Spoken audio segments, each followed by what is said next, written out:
so much for having me. First of all, this is such an honor to be here. And I'm just going to tell you a little story on how pause came to be. But first of all, I would like to ask everyone, how many of you have this device sitting in front of you and you're chatting, emailing, whatever it may be? If you do, please pause for a moment, turn your device over, unplug, and just pay attention just for a little bit here. And I know that our devices give some distractions, so that's why I'm asking you to do that. So, and then the other question for the audience, I'd like you to type in the chat, me, for how many of you feel like you're always on, you're always going, going, going, going, and there's no time to stop. Type me in the comments. So I personally felt this way. I'm a computer scientist by trade. I started in way back when I was a little girl. I used to go to work with my dad. He was a computer operator, and I'd walk into his computer room. All these gigantic computers were all around me, and I was fascinated. I used to type on the digital keyboard, and all the little, they were IBM cards. They call them different things, but they punch every time that you would type. And I was fascinated by the beautiful designs that I could make.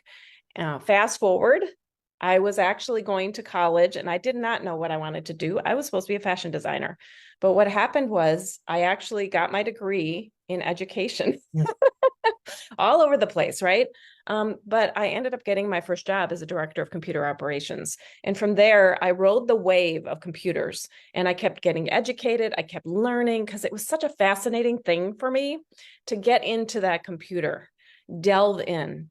But it got to a point where when my 3-year-old daughter came up to me while my head was in the machine, literally in the machine, trying to do programming and be creative. And she said, Mommy, can you spend time with me? At that moment, I realized how addicted I was becoming with my computer. So I had to, at that time, and this was back in the early 90s, I had to become really aware of managing my time around computers. Now, this was not like something easy. I was in and out. Again, I was riding the wave, right? But I discovered it, fast forward again in 2015, about 8 years ago. I also found myself waking up in the morning and then my head was in social media. And I realized, I look at my watch and I'd say, oh my goodness, 6 hours later, I was in social media. So I had to disconnect myself from social media for 6 months. I had to disconnect myself from the iPhone for a year, and I did it. As I started doing that, I started to realize the stress in my neck started to release. I started to get more time back by taking a pause. And I have been practicing the pause since then. I've run half marathons in 50 states. I've done all kinds of things from pausing. And all it takes for us to do is to tell ourselves to pause, unplug, and breathe. Now, it may sound like an easy concept, right? But we practiced it in June. I had 300 people that came on board to practice a pause for 5 days for 15 minutes a day. And I am telling you, it was really uncomfortable for a lot of people to take a pause just for 15 minutes, even breaking it up, right? So we've been practicing the pause in a mastermind. Everyone gets together every Wednesday and we set an intention on how we're going to practice a pause. So I support everyone in practicing the pause. But what came from this is, if you notice how fast I'm talking, I actually started to go on stage and start speaking in August. And I loved what the last speaker was talking about, was saying yes to everything, because that's what I've been doing. And when I'm on stage, I have to tell myself, okay, I'm going to pause for a moment because I want to let it settle in the audience. And I do that a lot in my speaking. I have to say it out loud because I am such a fast speaker on stage.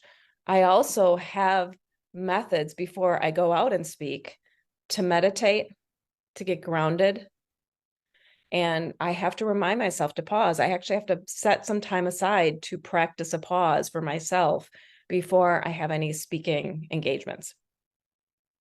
So that is actually how I actually got into the pause, and the community is an amazing community now. What we're discovering is that there are more things in the pause than just pausing.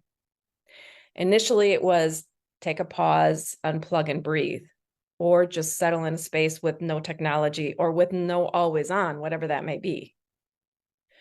And from that, we've learned and discovered, how to practice Tai Chi. We've learned and discovered some triggers that we have. I have learned different ways to approach and support people on looking at your anger objectively so that you catch it.